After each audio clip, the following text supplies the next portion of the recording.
All right, we're here today with author and comedian Mike Carlon. How you doing, man? I'm doing well. Nice to see you, Aug. You too. You too.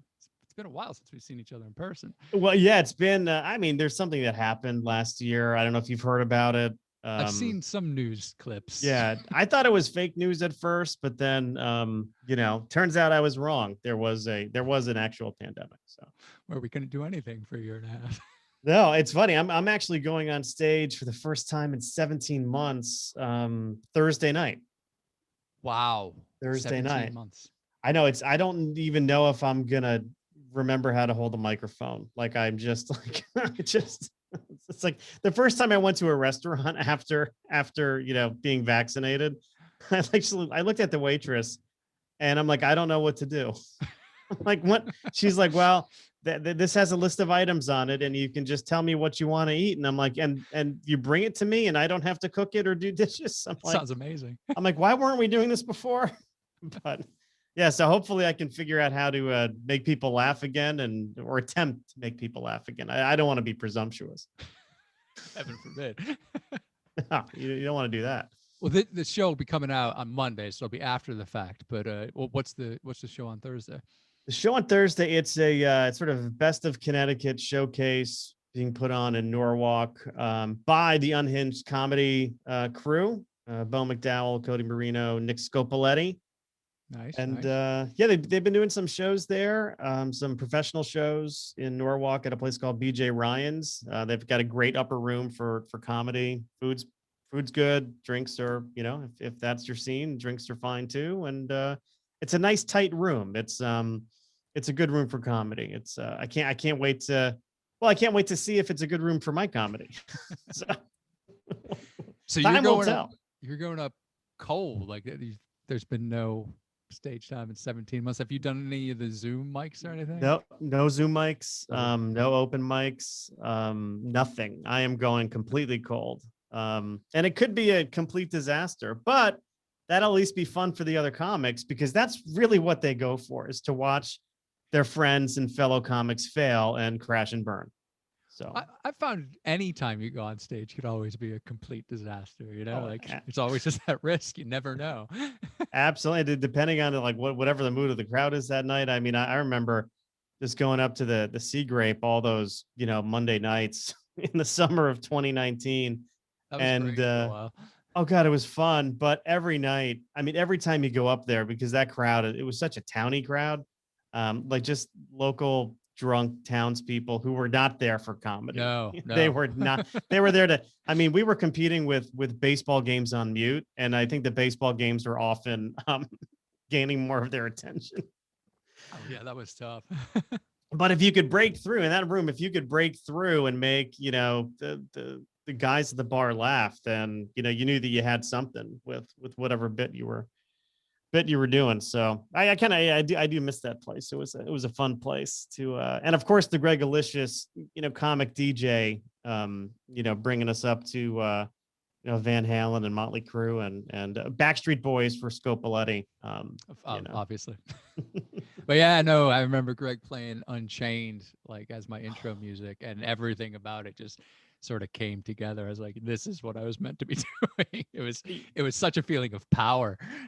Oh yeah, no kidding. And what better Van Halen song to come up to than that's top 5 Van Halen songs for me. Actually, the first question on my list, before we get to your writing, I wanted to deal with the most important question of all. What's your favorite Van Halen song?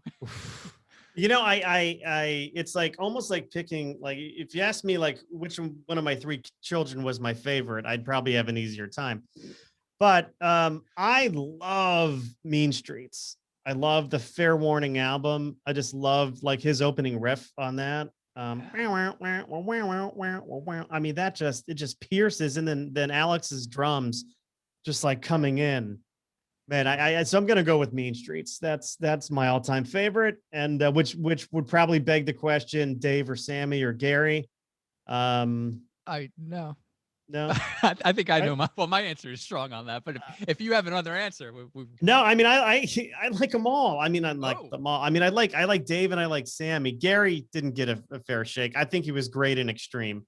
I've never heard that album. I mean, Van Halen 3. Yeah, one of my favorite bands all time. It's just Yeah. I've watched some of the live footage. There's like a professionally shot Australian show, and the set list is awesome because they do like Dance the Night Away and like a couple others that I, wouldn't expect them to be playing. But it was like watching a bizarro Van Halen because it was like the late 90s and just like their style of dress was just, it was like looking into another world that didn't make any sense. Well, also the late 90s were just not the greatest time period for that type of music, Soundgarden and Nirvana and all the great alternative. I hate to use the word grunge, but it's descriptive.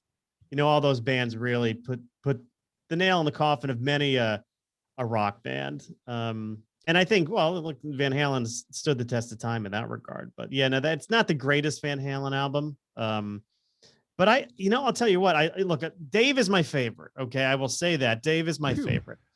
And I know you were probably nervous there, but I do like Sammy, but 5150, and Oh You Ain't One Too, those two albums are so good. And Sammy, he's brought something to the band that was I think missing. He let because he could play. I guess David Lee Roth played rhythm guitar, on some tracks, but not live. Well, just on Ice Cream Man, he did his acoustic thing. That was it, huh? That was just. I mean, if you have Eddie Van Halen, well, what do you get? Yeah, but Sammy allowed Eddie to experiment a little bit more, maybe with keyboards that nobody wanted to hear. But well, I mean, yeah, I love 5150. I think that's a great record, but it is, to me, a completely different band. Because it's different band. It's weird too how like the change of singer kind of made a change of musical style as well. Yeah. Which it makes sense that he wanted to explore more with keyboards, and those are great songs. But it's I've always found that odd. Yeah. But I wanted to loop back, as you said, Mean Streets. I think the greatest rock song of all time is Unchained. So here we're sitting with first track side A of Fair Warning, first track side B of Fair Warning. That's right. And I've been spending the morning actually, because I think you had mentioned how much you love Mean Streets to me before. I was wondering, is Fair Warning like objectively their best album? And like it's hard because I have so much personal experience with like 1984 was, when I was growing up, like made me fall in love with music and get really excited. And I spent a long time this morning debating this question.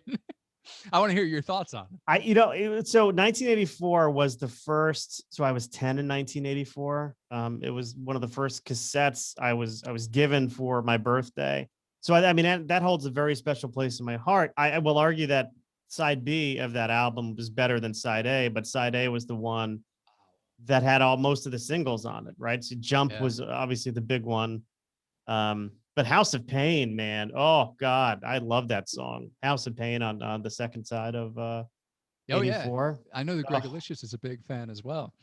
That song is just so heavy. It just reminds me of like, their earlier stuff that was a little bit less keyboardy and poppy. Yeah, it's a tough one. I mean, I think for me, Fair Warning is my favorite album because I love Van Halen 1. Van Halen 2 was good. Women and Children First, I thought was great. But there was something about Fair Warning that really just stood out. Diver Down. All those first 5 albums or 4 albums were just all good. But yeah, I do think Fair Warning is at the top of that list. I'm gonna have to spend a lot more time on this question, I think. I think 1984 barely nudges it for me. Well, just because, I love Panama would be my second favorite song, and then like Drop Dead Legs, I always thought was such a killer tune. That's a great song. That's a great guitar song. It's a great the tempo of it. It's tough, but I'm still sticking with Fair Warning. I support you. Sticking with Fair Warning. It was too like Jump, because I have a negative reaction whenever I hear the song Jump. I don't know why. I just don't like the song. And I hate to say it because it is an iconic song. Yeah. And I remember, my friend RJ Sala at a talent show playing it on his DX7 or whatever it is he had in high school. And I remember that clearly, but I don't know. I just didn't love that song. But Hot for Teacher, love. I love the drums. The drums. You can't deny those drums. Everything about that song just kicks ass. You can't deny the drums. And of course, like the lecherous video too is burned in my retinas. You know, little girl from Cherry Lawn. How can you be so bold? How did you know that golden rule? How did you know that golden That rule? I video brought is my just great. pencil. I mean, great video. I mean, but here's the other thing. Like golden age of videos, I mean, that's up there, right? There's no Yeah. videos from what I can tell from Fair Warning. I mean, maybe there's like a live video. There's the somewhere, live but ones, yeah, but no. But when they made videos, Roth made sure these videos were just his vision, I guess, because like going through his solo stuff, like California Girls, Yep. Just a Gigolo, those were they were just so entertaining. It's funny. I was listening to gosh, I was on a long run the other day, and I was listening, and I usually listen to podcasts when I'm on long runs. And for I don't know what happened, but at one moment I was listening to Adam Carolla, and then something happened on my phone, and next thing I know, David Lee Roth comes on. A single that came out last year, Somewhere Over the Rainbow Bar and Grill. Have you heard that? I haven't, no. Okay, you should go to YouTube or iTunes, wherever you get music, and just type in David Lee Roth, Somewhere Over the Rainbow Bar and Grill. It's actually just a really catchy song. It's quite good, but he released it last year as a tribute after Eddie Van Halen Oh passed wow, away I completely missed to his this. friend. I'll be checking that out as soon as we hang up. You have frozen.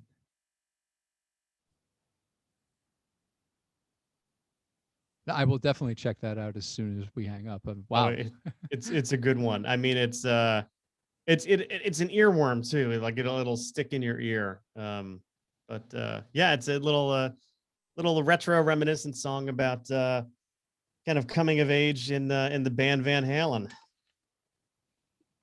which just sounds like an amazing ride. Yeah, come on. Did you listen to him? He was on David Lee Roth was on Rogan's podcast maybe about a month or so ago on the Joe, and it's like 3 hours long. Yeah, it's a tough one to get through because Dave goes off on a couple of tangents, but it's also worth a listen. So well, his Mark Maron interview I just found fascinating. one of the best Maron interviews I've ever heard. Like Maron was able to like reel him in, probably more so than anyone else I'd ever heard. So, yes, your new book, The Rune of Souls. Oh, it sounds like a scary title. I was going to say it sounds like an Iron Maiden album. That would be the Book of Souls. Actually, speaking of new music, have you heard their new song? I have, and I saw. Did you see the cover art yesterday? Yeah, the cover art's awesome. Oh my goodness! It's one of the coolest thing I've ever awesome. seen. I was so excited all day. I know. I'm so pumped for a new Maiden album, but that song and the video that accompanies it, the animation, that was really cool. Yeah. My friend sent it to me, and I'm like, this can't be good. And like within like a minute, I'm hooked. I'm like, oh my god, this is like I'm transported back to like, Power Slave and Peace of Mind. I'm like, this is that good. Although, I played it I sent it to the Greg Alicious, and he's like, yeah, it sounds like Johnny Lang on guitar or something like that. Cause it's, it's not like, I don't know, maybe it's more rhythmic than usual. I don't know.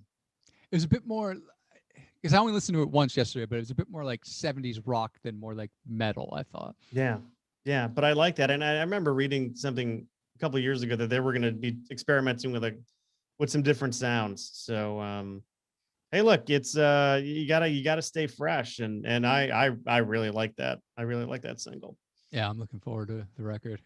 Yeah, but yeah, no, the Rune of Souls. It actually comes from it's one of these things where I had the title and then I had to figure out what the story was going to be. But there is a prayer called the Prayer to Saint Michael, and at the it references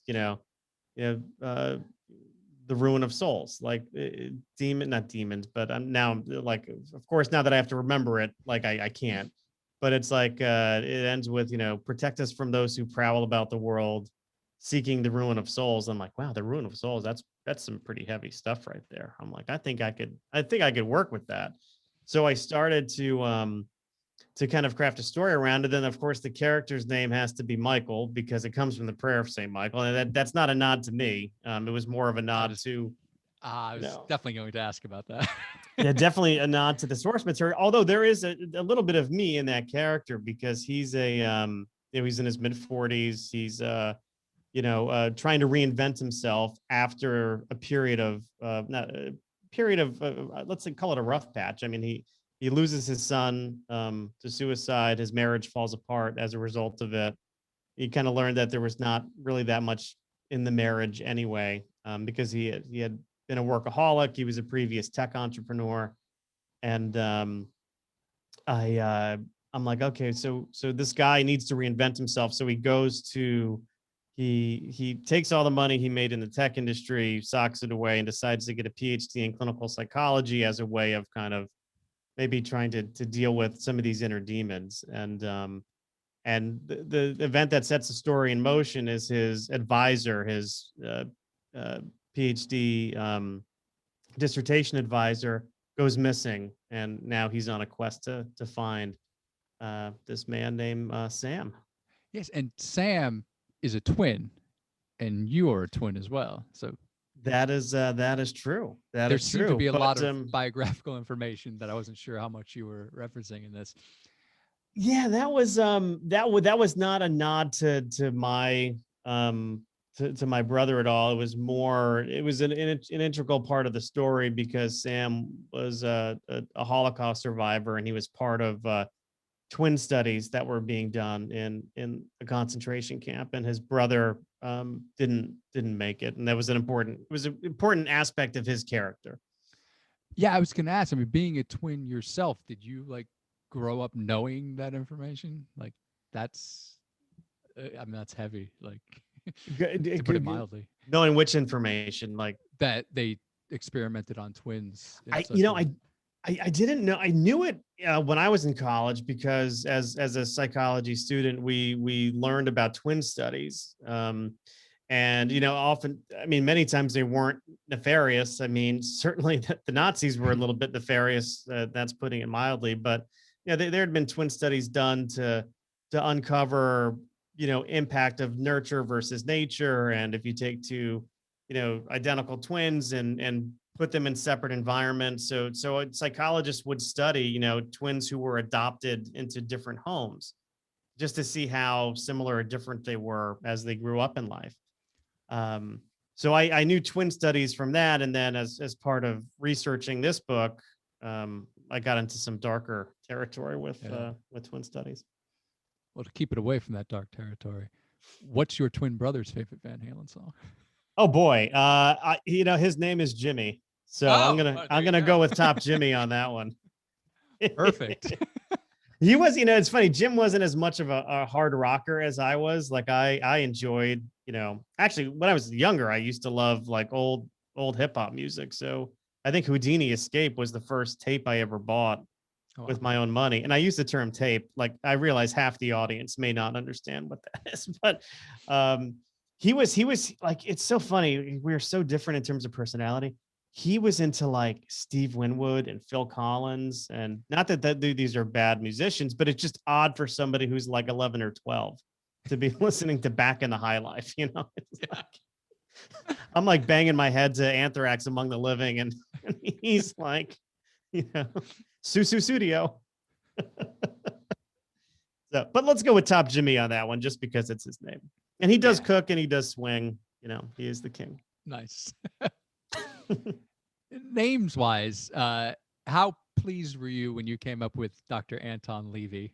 That's pretty good. So that was very, there was a lot of intent behind that one because, I needed a villain, and what better person to, and again, remember this whole thing about, being rooted in this idea of the prayer to St. Michael, and St. Michael is the one who, in Catholicism or Christianity is credited with taking Satan out of heaven and thrusting him into hell.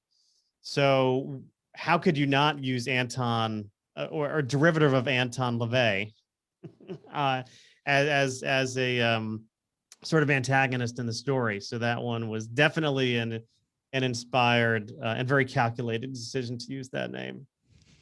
Nice. Yeah, I I had a good smile when I came across that the first time. It's funny. My editor said it too. She's like, hey, is this? And she's like, I think I know the answer to this question, but do you know who Anton LaVey is? I'm like, yeah. I'm like, I do. And then I kind of borrowed his name a little bit. It's somewhat different, but yeah. And like you reference the Dudley Moore film Arthur, and Columbo comes up a few times early on. You really like these 80s pop culture Oh references. man, it's like those are little Easter eggs that I put in for people. Certainly in my, or I should say our age group. I know you are a little bit younger than me, Aug. But I can't. First of all, I can't help a Columbo reference. Like I had a Columbo reference in Slippery People, which was a novel that came out before The Rune of Souls, and in my first book, Return to Casa Grande, is just chock full of 80s nostalgia because, well, first of all, it's the time period I grew up in, but also that story centered around an actor who was big in the 80s and who's trying to kind of reclaim his well, not reclaim, he's rediscover or reestablish himself on the screen in an era of reality TV. And but so there's Chips references in there, there's Emergency references in there. I mean, there's a lot. But yeah, so I always put a fair amount of pop culture references in my work as almost like a little signature of sorts.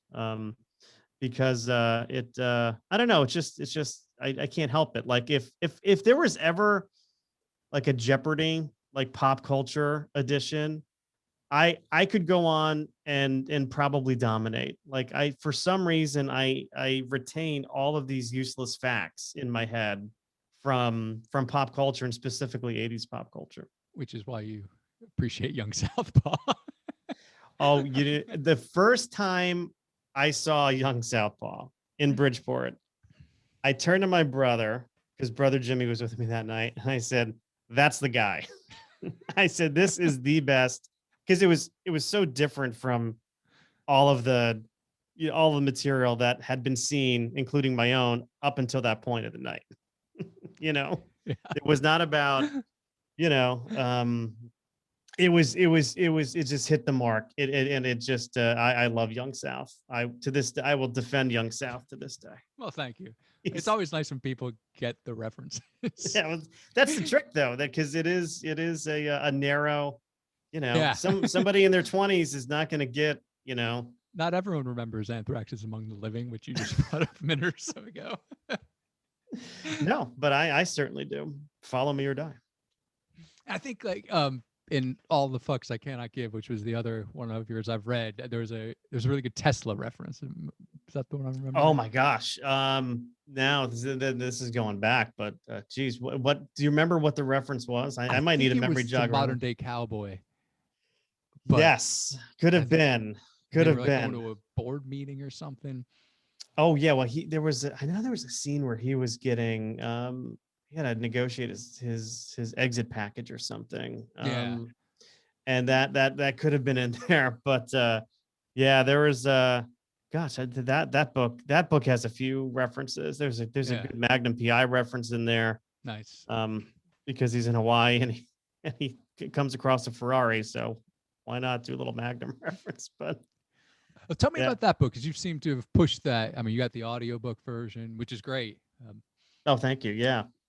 So I wrote that book. So there was a couple of parallels to my real life in that book. Not all of it, but so in December of 2016, I was working for a company. Now, if you remember, Kelly Carson, who's the protagonist of that story, was working for a company called Stahl and Partners. Well, I happened to have worked for a company called Hall and Partners at the time.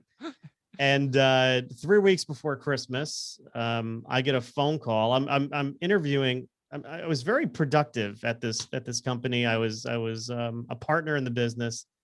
That was my title, not necessarily a role, but my title was partner, is the most senior you can get without being a managing partner or running an office. And the numbers in our division were down. My numbers were up. Which is why the following really confused me. I was let go I was also the oldest person in the department, so I think that had something. I will allege that had something to do with it.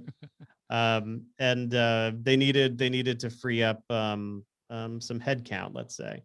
And so they start from the top, and I was like flabbergasted because I had been doing well. You know, I was extremely busy. Like right before I got this phone call, I had finished interviewing, you know, a number of people for our biggest client, and yeah, I was told that I was a lever that he had to pull. He's like, it's not personal. You're just a lever I had to pull.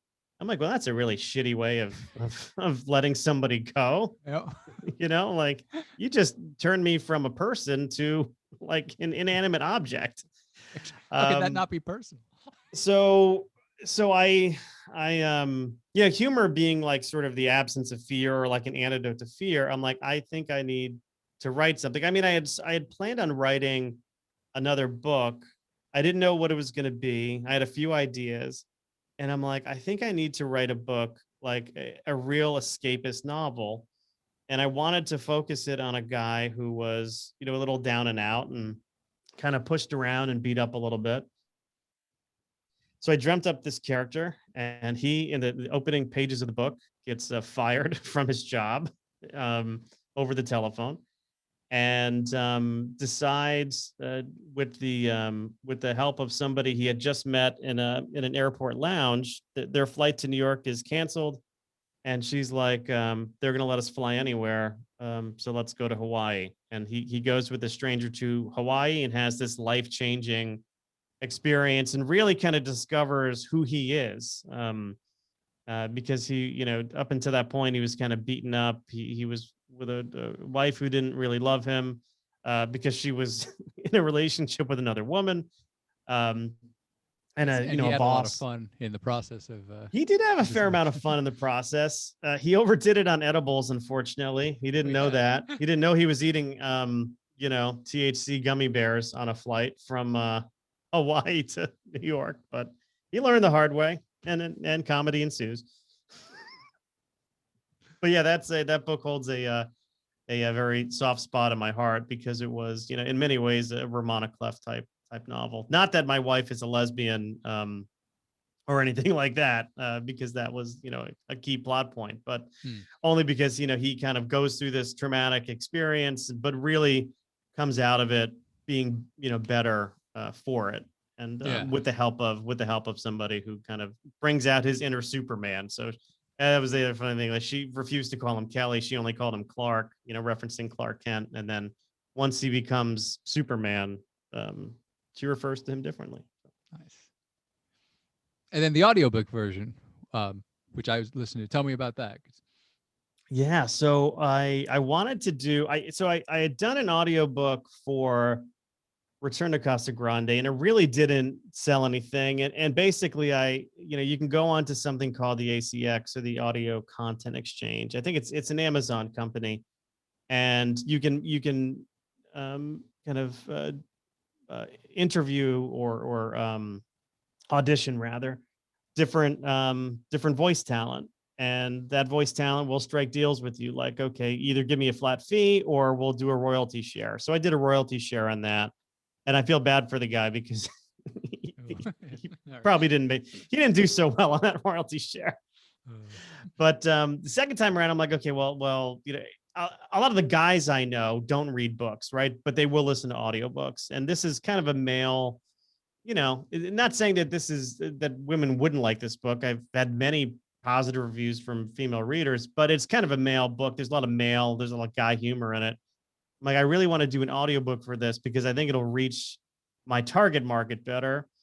And I said, but I think I need to like shell out some cash to actually pay for a talented, you know, voiceover artist and engineer for this, because it's got to sound better than, you know, Return to Casa Grande did. So I'm a big fan of the Adam Carolla show, and his voiceover guy, Mike Dawson. He has the voice that I knew, you know, needed to be in the book. Like he had to be the guy. So I went on to the Audio Content Exchange. Sure enough, he's there listed as, you know, a producer, engineer, and voiceover talent. And I sent him a note, struck a deal, and he did the book, and he did such a great job with it. I'm very pleased. Yeah, he was totally the right guy for that. Yeah, it was like without a doubt. And I put a free sample of, I put the first chapter on my website for free for people to listen to, Cool. and hopefully they like it and buy the book as a result. But man, nothing but positive feedback from about Mike Dawson's contribution to the All the Fucks universe. You mentioned guys not being big readers. Are you a big reader yourself? Yeah, no, I am a big reader. I think any author has to be a reader, because if you're not, it was funny. I was talking to an author the other day, and she was coaching, another author who said to her, like, this is the best thing you're ever going to read. And she said, well, tell me who are your influences. And he says, well, I don't take the time to read. And she's like, right then and there, I knew this was not going to be the best thing I ever read. And I think it's true. You have to be a reader to be a good writer. I do believe that. And I'm a big reader. I mean, ever since I was, young, I remember just being in, like, when I was learning how to read in kindergarten, I was going through books faster than other kids. When I was in grammar school, I remember, being sitting at another table of kids, because I was a little bit more advanced in reading. Now, I wish I was more advanced in math, because then I could have probably gotten a job in finance and made a whole bunch of money, but not the case. But no, I love reading. I love reading. I used to read like a book a week when I was commuting into New York. For a job. I would spend my time just reading, whatever it is I was interested in at the time. What are some of your favorite books? Oh boy. Favorite books I'd have a hard time with. I could talk about favorite authors. I love Carl Hyacin, who is he's a newspaper guy out of Florida, my home state. But he's also a novelist. I mean, I don't even remember how many novels I've read of his, but he's got at least 20 out. And it's just he's so funny. Like, he'll take current events and weave a story around them, but with such humor. I have a hard time, putting him in a box, because it's like they're usually mysteries, but they're so damn funny. Like, it's like they're very quirky. His characters are like extremely colorful. So I love Carl Hyacin. I love Daniel Silva. I started reading his stuff. From his first was The Unlikely Spy, which was a World War II kind of espionage novel, and then he went into writing this Gabriel Allen series, which I think is up to at least 20 books now. So I always look forward to his releases. God, who else? Like Jeff Corey. Like, I got hooked on all these, like, stupid Knights Templar books years ago. So he's up there. There's a lot. Not Jeff Curry. I think Raymond Curry. Jeff Curry was a guy I used to work with at MasterCard and, like, in customer service. One of the Currys. Like? His books are great. It's like, yes, well, complaints are up 42% using the Find a Card feature on MasterCard's website. No, I'm just kidding. But yeah, no, I love reading, and I love like women authors too. Like Tess Gerritsen is one of my favorites. Oof, she's fantastic. She did the whole Rizzoli and Isle series of books, which was made into a TV show. But if you like a good medical thriller, Tess Gerritsen is she's where it's at, man. All right. And how did you get into writing yourself? Well, when I was in college, we had to take a certain amount of what they call W courses at the University of Connecticut, which meant writing courses. So the output of your work was all writing, right? So it wasn't there was no like tests, but it was like papers and whatever. And I found that I really enjoyed those courses, but I didn't really think too much of it. Because I never really considered myself a creative individual. I grew up with a very narrow perception and view of what creativity is, which is unfortunate. I think we have to do a better job of instilling, the thought that everybody can be creative. Everybody is creative in different ways. But I had this like really narrow view. And when I had entered my career and I started traveling, I used to keep a travel blog because, I would travel a few times a month and I would see the craziest stuff, and it would keep me entertained just writing about it. Like I remember one time I walked into my hotel room in Charlotte, North Carolina, and it smelled awful. So I wrote this line. I think there was a sauerkraut convention here last week. Like it was just, and like I would put this into like a little bit of a narrative, and I'd throw it up on a link to it on Facebook, and then people would just like comment on it, and it's like, you know, it's like crack, right? Like once somebody like gives you some positive feedback on something you've done, like you just want more. So it's, at least I do anyway, because I guess I have a constant need for validation. But this travel blog became popular. And then people were encouraging me. They're like, hey, why don't you try and write? You're really funny. Why don't you try and write a novel? Because, if you wrote it, I'll read it, that kind of thing. So I'm like, I don't have time for that. And then finally I just said, you know what, screw it. I'm going to do it. And I started writing. I wrote 2 novels that didn't go anywhere. Like, and I'd be embarrassed to even read them right now. But my third one did, which was Casa Grande. So, Oh, cool. yeah. And there's been 8, right? There's been 8 altogether, and 9. Actually, there's been 9, but I did write one under a pseudonym. Oh. And I will not divulge what that is. But I was, let's just say I was chasing after that 50 Shades money. Gotcha. And but my name will not be associated with that novel.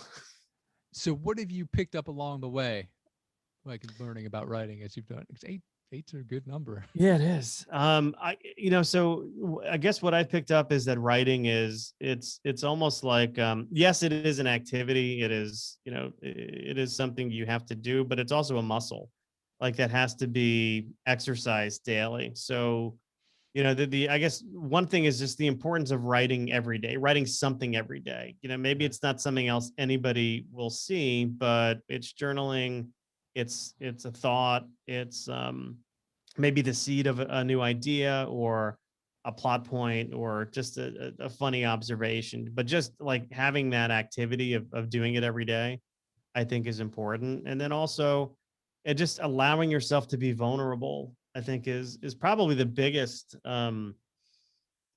thing I've learned, because writing, it's a very solitary thing. But Yeah. once you share something you've written with somebody else, it requires a lot of vulnerability to do that and to accept what their reaction is to it, whether it's positive or negative. I was talking to an author the other day, and we were talking about kind of how, all kids are kind of born creative, and then at some point in time they stop painting, they stop putting on little shows for their parents, and their friends after dinner, they stop singing. I mean, I certainly saw that with my 3 kids. And we were trying to dig into, okay, well, what is it that prevents them from continuing on? And the answer we came up with was, well, it's fear. It's fear about being vulnerable and having some criticism, because with anything you create, whether it's music, whether it's art, whether it's words, people are going to criticize you, and people are not going to agree with your take on things. I think just go onto Twitter and you'll realize that pretty quickly. Yeah. But you have to like overcome that and accept critical, and be open to accepting critical feedback, and working with it. Yeah, and there's so many stories of people I know who are really good artists in one way or another, and like, but something happened along the way when they were young that someone criticized their work and they just stopped, because being self-conscious, it's hurtful, and this is something you've put your soul into. Yeah, I mean, it's like I call it like reverse Peter Panism. It's like we, at some point in time, like when we're really young, we don't really care as much what other people think, and we're a lot more carefree. And then as we socialize and as we mature, like something happens and the light goes out or dims. And I think it's a shame. Like I really do. It's sad. I look at my kids. It's like my daughter Grace is such a talented artist. I mean, she paints and she draws and she used to just share with us pictures of what she's drawing. And now if I catch her sketching at 19, I'll be like, Gracie, what are you drawing? And she'll just like cover it up. I'm like, oh, this is sad. This is sad. Like, you should be proud of, not only be proud of what you do, but just, share. Don't keep it for yourself. Like, share. If she's got a gift, I want to see her share it. Yeah. And writing being a very solitary thing, like you said, there is a sort of distance between you and your audience because you can write something and no one can see it, whether you publish it or not. But you then decided you would take it to the stage, which is very immediate in terms of feedback. And I think that was I had the first time I did stand up was I mean, I was always into stand up, right? So as a kid, I know it's not maybe cool to invoke his name now, given the recent past, but Bill Cosby's HBO special, I think it was called Bill Cosby Himself. I had that thing memorized. Yeah. Eddie Murphy, Delirious, always being into stand up. And when I was in 7th grade, oh God, my friend Chris Hart, who is my friend to this day, convinces me for the talent show that he and I are going to do jokes. And this should not have happened. We come out wearing white pants. This is like my Miami Vice era, right? Mirrored shades. We were not the popular kids in school. I think that's pretty fair to say. So right then and there, it's like we're getting booed just by walking out. And then we're like telling jokes like from the back of Boys Life magazine and, just like really bad jokes. And I just remember like there was not one laugh, not even a sympathy laugh. Like, I think I even heard my dad whisper to my mother, like, this thing sucks. So, and I'm like, okay, well, never doing that again. But I remember, in January of 2019, I'm like, screw it. I want to try stand up. People always tell me I'm funny. Decided to write a couple of jokes down. So I did the open mic at the Stress Factory in Bridgeport and bit by the bug. I mean, I think it was a good set, not a great set. And if I looked at it now, it's probably terrible.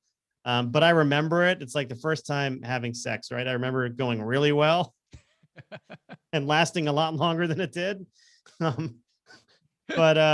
But I think but you're right. I mean, like when you write a book, it's, you might not ever get feedback, or it could take a year to get feedback from somebody you don't know in the form of a review. But when you get up on stage and you throw a joke out there or an observation, immediately whether or not the thing is worth, keeping in or leaving or reworking, as the case may be.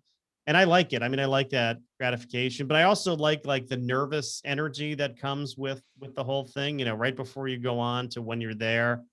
I like digging myself out of a hole sometimes. I think there's a little bit of fun there. I mean, it's insane. It's scary as hell, but I don't know. It's like I don't jump out of airplanes. I don't have a lot of thrills in my life.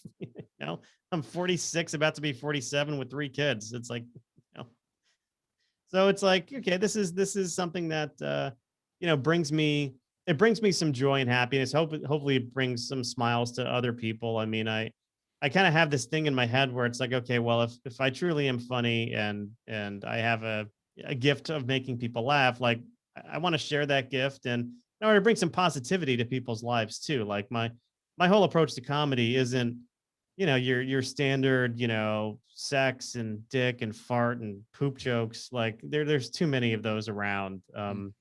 I just like to share kind of some observations and maybe hyperbolize them a little bit, but things that people can relate to. So a bit more Ray Romano, let's say, than Chris Rock, although that's not a diss on Chris Rock. He's one of my favorites. Yeah, me too. Oh man, those first couple stand-up specials of his were just Oh, phenomenal. the best. The best. I mean, a true lesson in the art of the whole thing. Yeah.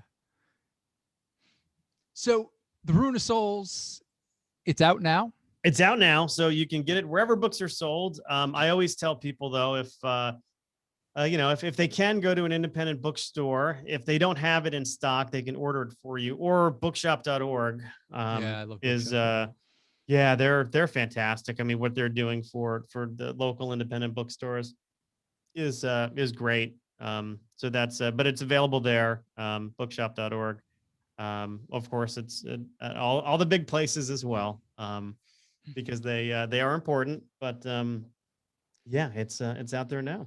Was there anything else you wanted to say about it? We started talking, then we kind of got Oh onto some other no, stuff. it's, the other stuff is probably more interesting. It's probably more interesting, but it does make for a great summer read, particularly if you like books that keep you guessing and that throw a couple of major curveballs at you. So that's what I'll say.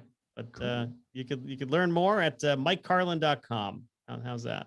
Sounds good. I was just going to ask where people can find you. And you also have a podcast of yourself going there, right? Oh, that's right. The Uncorking A Story podcast. Yeah, that I think we just crossed like 75 episodes. Oh, wow. Yeah, it's been going well. The I've been working with these PR people, publicists, I guess they're called. At the Random House and Penguin Viking. And this person who found me, Kim from LA, who's a great publicist. She's actually hooking me up with interviewing the guitar player from Twisted Sister, Really? who has a memoir coming about. I guess he's the manager. He was the manager of the band. So it's going to be a discussion on sort of a memoir of managing Twisted Sister. Stay Hungry was the first album I ever bought with my own money.